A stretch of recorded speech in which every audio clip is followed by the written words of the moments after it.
Hello friends, welcome to my YouTube channel. मैं हूं श्वेता सिंह। आज इस वीडियो में मैं आपको डेयरी उद्योग के बारे में बताऊंगी।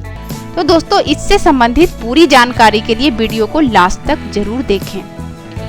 दोस्तों, आगे बढ़ने से पहले ये भी बता दूं कि अगर आप ऐसे ही बेहतरीन बिजनेस आइडियाज के बारे में जानना चाहते हैं तो हमारे चैनल श्वेता टेक टिप्स को सब्सक्राइब करना मत भूलिए।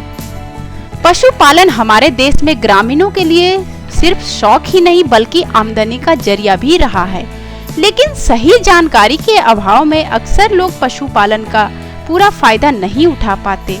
इस काम से संबंधित थोड़ा सा ज्ञान और सही दिशा में की गई प्लानिंग आपको बेहतरीन मुनाफा कमाने का रास्ता दिखा सकती है। डेयरी उद्योग में दुधारू पशुओं को पाला जाता है। इस उद्योग के तहत भारत में गाय और भैंस पालन को ज्यादा महत्व दिया जाता है। इस उद्योग में मुनाफे की संभावना को बढ़ाने के लिए पाली जाने वाली गायों और भैंसों की नस्ल, उनकी देखभाल व रखरखाव की बारीकियों को भी समझना पड़ता है। आजकल डेयरी फार्म का कारोबार शुरू करके कोई बेरोजगार या किसान अच्छी खासी कमाई कर सकता है। पारंपरिक खेती से ऊब चुके या घाटा उठा चुके किसानों के लिए डेयरी फार्म सौगात की तरह है। सबसे खास बात यह है कि सरकार और कई संस्थाएं इस कारोबार को चालू करने के लिए कई तरह की सुविधाएं भी मुहैया करा रही है, जिसका फायदा उठाकर खुद की हालत को सुधारा जा सकता है और कुछ जरूरतमंदों को रोजगार भी दिया जा सकता है। इस कारोबार की खास बात यह है कि कम से कम 2 गायों से भी डेयरी फार्म की शुरुआत की जा सकती है। तो आइए सबसे पहले जान लेते हैं कि डेयरी फार्मिंग के क्या लाभ हैं। पशु से उत्पादित खाद का उपयोग खेतों में किया जा सकता है। इससे भूमि की उर्वरकता बढ़ती है। गोबर से उत्पादित गोबर गैस का उपयोग ईंधन के रूप में किया जा सकता है। पशुओं से उत्पादित खाद का प्रयोग खेतों में पशुओं के लिए चारा उत्पादन करने में भी हो सकता है। भारतीय जलवायु में बहुत ही अच्छी नस्ल की विदेशी पशु को भी आप आसानी से डेयरी फार्म का हिस्सा बना सकते हैं। आप अपने परिवार के सदस्यों की मदद से इस काम को कर सकते हैं। भारत में दूध उत्पादन को शुरू करने के लिए क्या क्या आवश्यकताएं होनी चाहिए, आइए जानते हैं। धन और गाय या भैंस की अच्छी नस्लें व्यापार शुरू करने के लिए बहुत अधिक महत्वपूर्ण है। पशुओं और वातावरण के अनुकूल पशुओं के रहने का स्थान, पर्याप्त पोषण और देखभाल के संसाधन, चारे और पानी की व्यवस्था, बीमारियों की रोकथाम के लिए प्रबंध, दूध के वितरण के लिए पर्याप्त संसाधन और बाजार होनी चाहिए। कचरा के प्रबंधन के भी इंतजाम होना चाहिए। पशुओं के प्रजनन क्षमताओं की अच्छी समझ होनी चाहिए। मवेशियों में प्रजनन के लिए सही समय, गर्भाधान से संबंधित बीमारियां आदि को समझने के लिए अनुभवी व्यक्ति का होना बहुत जरूरी है। अब आइए जान लेते हैं कि अगर आप ट्रेनिंग लेना चाहते हैं तो इसके लिए शैक्षणिक योग्यता क्या होनी चाहिए। आप चाहें तो डेयरी उद्योग की बारीकियों को समझने के लिए ट्रेनिंग भी ले सकते हैं। ऐसे कई संस्थान हैं जो डेयरी उद्योग का ट्रेनिंग देते हैं। ट्रेनिंग लेने के लिए कोई निश्चित शैक्षणिक योग्यता या आयु सीमा निर्धारित नहीं है। डेयरी उद्योग को अगर आप खुद के रोजगार के रूप में अपनाने की चाहत रखते हैं तो इन संस्थानों में दाखिला ले सकते हैं। हाँ, मगर डेयरी प्रोडक्शन के पोस्ट ग्रेजुएट डिप्लोमा कोर्स में प्रवेश लेने के लिए उम्मीदवार का 60% अंकों के साथ BSc पास होना आवश्यक है। आप अपने राज्य के कृषि पशु चिकित्सा विश्वविद्यालयों, कृषि विज्ञान केंद्रों अथवा राष्ट्रीय डेयरी अनुसंधान संस्थान NDRI, जो कि करनाल, पश्चिम बंगाल तथा बेंगलुरु में स्थित है, वहां से आप ट्रेनिंग ले सकते हैं।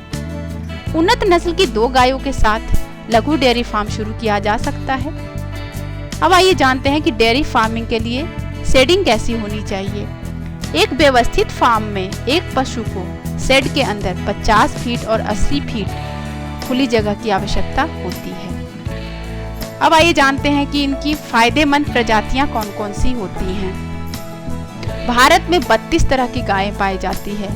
वहीं गाय की अच्छी नस्लों में साहिवाल, गिर, रेड सिंधी इत्यादि आते हैं। Jersey, brown Swiss, Holstein Friesian, अंतर्राष्ट्रीय गाय की नस्लों को भी आप चाहें तो अपनी डेयरी फार्मिंग का हिस्सा बना सकते हैं। दूध उत्पादन की दृष्टि से भारत में 3 तरह की भैंसें मिलती हैं, जिनमें मुर्रा, मेहसाना और सुरती प्रमुख हैं। मुर्रा भैंसों को प्रमुख ब्रीड मानी जाती है। यह ज्यादातर हरियाणा और पंजाब में पाई जाती है। मेहसाना मिक्स ब्रीड है। यह गुजरात और महाराष्ट्र में पाई जाती है। इस नस्ल की भैंस एक महीने में 1200 से 3500 लीटर दूध देती है। सुरती छोटी नस्ल की भैंस होती है जो गुजरात में पाई जाती है। यह एक महीने में 1600 से 1800 लीटर दूध देती है। अक्सर डेयरी उद्योग चलाने वाले इन नस्लों की उचित जानकारी न होने के चलते व्यापार में भरपूर मुनाफा नहीं कमा पाते हैं। डेयरी उद्योग की शुरुआत 5 से 10 गायों या भैंसों के साथ की जा सकती है। मुनाफा कमाने के बाद पशुओं की संख्या बढ़ाई जा सकती है। देखभाल पर जोर देना बहुत जरूरी है। पाली गई गायों व भैंसों से उचित मात्रा में दूध का उत्पादन करने के लिए उनके स्वास्थ्य संबंधी हर छोटी बड़ी बात का ख्याल रखना बहुत जरूरी होता है। पशु जितने स्वस्थ होते हैं उनसे उतने ही दूध की प्राप्ति होती है और कारोबार अच्छा चलता है। जानवरों को रखने के लिए एक खास जगह तैयार करनी होती है जहां हवा के आवागमन की उचित व्यवस्था हो। साथ ही सर्दी के मौसम में जानवर ठंड से बचे रहें। रख रखाव के बाद बारी आती है पशुओं के आहार की। इसके लिए गायों या भैंसों को निर्धारित समय पर भोजन देना जरूरी होता है। इन्हें रोजाना 2 वक्त खली में चारा मिलाकर दिया जाता है। इसके अलावा बरसीम, ज्वार व बाजरे का चारा दिया जाता है। दूध की मात्रा बढ़ाने के लिए भोजन में बिनौले का इस्तेमाल करना अच्छा रहता है। डेयरी मालिक के लिए इस बात का ख्याल रखना भी जरूरी होता है कि पशुओं को दिया जाने वाला आहार बारीक और साफ सुथरा हो ताकि जानवर भरपूर मात्रा में भोजन करें। वहीं चारे के साथ पानी की मात्रा पर ध्यान देना भी जरूरी है। गाय व भैंस एक दिन में 30 लीटर पानी पी सकती है। इसके अलावा डेयरी मालिक को पशुओं की बीमारियों व कुछ दवाओं की समझ भी होनी चाहिए।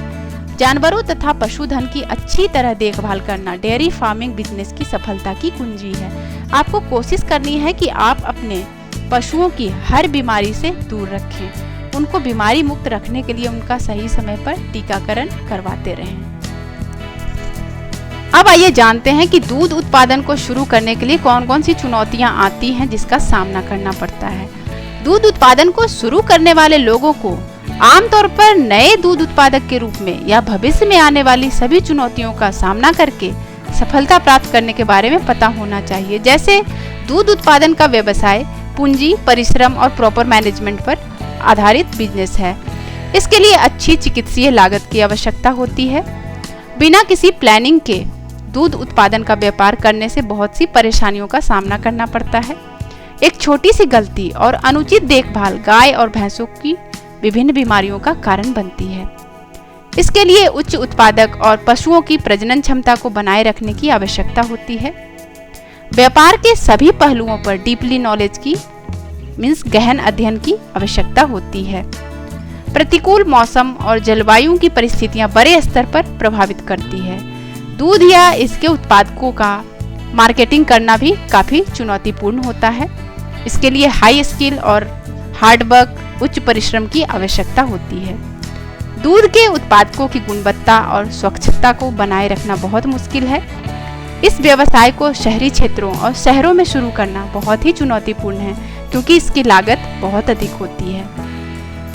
तो दोस्तों, इससे जुड़ी बाकी की जानकारी जैसे कि कितने गायों को रखने में कितना खर्च आएगा, इसका प्रोजेक्ट रिपोर्ट, सरकारी मदद कैसे ले, कहां से ले, इससे रिलेटेड कुछ एक्स्ट्रा टिप्स मैं अगले वीडियो में लेकर के आऊंगी। तो दोस्तों, उम्मीद है इस वीडियो से आपको फायदा होगा और अगर आपको मेरा यह वीडियो पसंद आया हो तो लाइक और शेयर जरूर करें।